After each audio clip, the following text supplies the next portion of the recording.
বছর হয়ে গেছে, আমার 7 বছর হয়ে গেছে এক জায়গায়, তবুও আমরা মনে করি সে উপযুক্ত বলে তাকে কাজে লাগাই, কারণ অল্টারনেটিভ নেই। অফিসারও কমে যাচ্ছে, অফিসারের সংখ্যাও কমে যাচ্ছে। ইদানিং একটা প্রবণতা বেরিয়েছে, নতুন বিয়ে করলেই আইএএস বা আইপিএস বিয়ে করে সেই বলছে আমার অমুক জায়গায় আমার কমিটমেন্ট আছে, আমার ওয়াইফ আছে, আমি চলে যাব। আইএস এ জয়েন করছে, 6 মাসের মধ্যে পালিয়ে যাচ্ছে।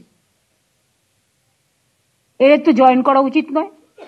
যারা জয়েন করবে তাদের কাছে একটা লিখিয়ে নাও যে আমি কিন্তু গভর্নমেন্টকে সার্ভিস দেবো, আমি কোনো কারণেই রাজ্য ছেড়ে যাব না, তবেই আমি আমার রাজ্যে জয়েন করতে দেবো।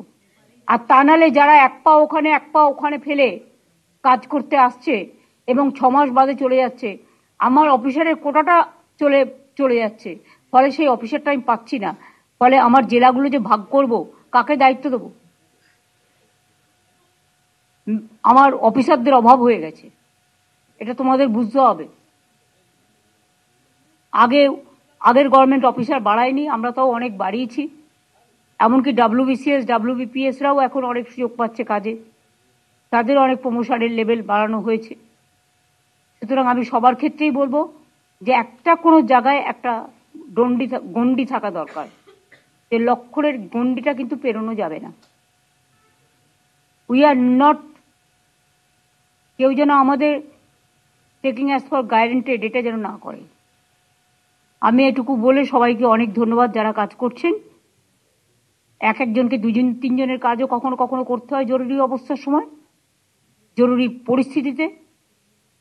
ঝড় হোক, বর্ষা হোক, সাইক্লোন হোক, মহামারী হোক, আগুন লাগুক,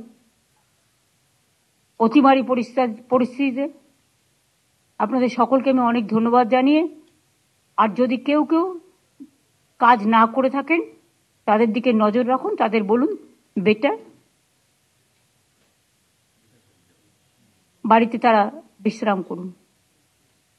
আর যারা কাজের লোক তারা দয়া করে প্লিজ কাজটা করুন।